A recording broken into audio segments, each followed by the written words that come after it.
இந்த வீடியோவில் நீங்கள் என்ன பார்க்க போகிறீங்கன்னா, தமிழ் தலைவாஸ் வந்து கடைசி கேமில் ரெக்கார்டு உடச்சி தள்ளிட்டாங்க. என்ன ரெக்கார்ட்லாம் உடச்சிருக்காங்க, ஸோ யாரெல்லாம் பர்ஃபார்ம் பண்ணாங்க அதுதான் இந்த வீடியோவில் பார்க்க போகிறோம். ஃபஸ்ட்டு யார் பர்ஃபார்ம் பண்ணாங்கன்னா, விஷால் இவர் நல்லா பர்ஃபார்ம் பண்ணார். இன்னொரு ரைடரும் பர்ஃபார்ம் பண்ணார், அதுதான் நரேந்தர். 2 பேரும் துவம்சம் பண்ணிட்டாங்க பெங்கால் வாரியர்ஸை. ஒரு 74 புள்ளின்னு வச்சுக்கோங்க கைஸ், ஒரு highest individual team score. So நம்மக்கிட்ட இந்த ரெக்கார்டை சொந்தம் பண்ணிக்கிட்டோம். அதுவும் end of the last match of the நம்மளுக்கு சீசன். அது மாதிரி இதில் வந்து இந்த அளவுக்கு ஒரு ரெக்கார்ட் பண்ணியிருக்கோன்னா ஒரு வெயிட்டான டீம் தான் வச்சுருக்கோம். ஸோ அது வந்து பர்ஃபார்மன்ஸ் வெளியே காட்டாமல் வச்சுருந்தோம் கைஸ்.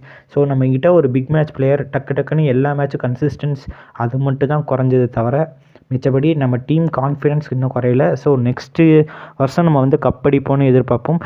இப்போ வந்து ஸ்டேட்டாகவே மேட்ச் ஸ்டேட்டஸ் என்ன நடந்துச்சு பொறுத்த வரைக்கும் 74-37 முடிச்சிருக்காங்க. இதில் வந்து நான் ஹையஸ்ட்டு டீம் ஸ்கோரும் நம்ம தான் எடுத்துகிட்டு இருந்தோம். அது இல்லாமல் ஹையஸ்ட் டோட்டல் ஸ்கோரும் நம்ம தான் வச்சுருக்கோம். இப்போ 111 பாயிண்ட்ஸ் ஹையஸ்ட் லீடிங்.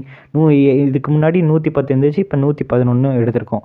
ஸோ 2 ரெக்கார்டை உடச்சிருக்கோம், அதுவும் ஒரே நல்ல மாஸ் தான். இதில் பார்த்தீங்கன்னா நம்ம 74 புள்ளி எடுத்தோம்ல, அதில் வந்து 43 right point, 18 tackle, 12 all out. இது 3வது ஒரு ரெக்கார்டு என்னென்னா 6 ஆல் அவுட் பண்ணியிருக்கோம் ஒரு டீமை. இதுவும் ஒரு ரெக்கார்டு தாங்க. ஸோ 3 ரெக்கார்டை ஒரே நாளில் இது பண்ணியிருக்கோம்.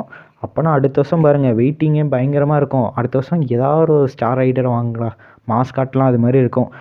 ஸோ அடுத்தது பார்த்திங்கன்னா ஒரு எக்ஸ்ட்ரா பாயிண்ட் வாங்கியிருக்கோம். ஸோ இதோட நான் வீடியோ முடிக்கிறேன். இது போல் மேலும் ஏதாச்சும் அப்டேட்ஸ் பற்றி வேணும்னா மறக்காமல் நம்ம சேனலை சப்ஸ்கிரைப் பண்ணிக்கோங்க. ஸோ மிச்சப்படியில் தான் பை.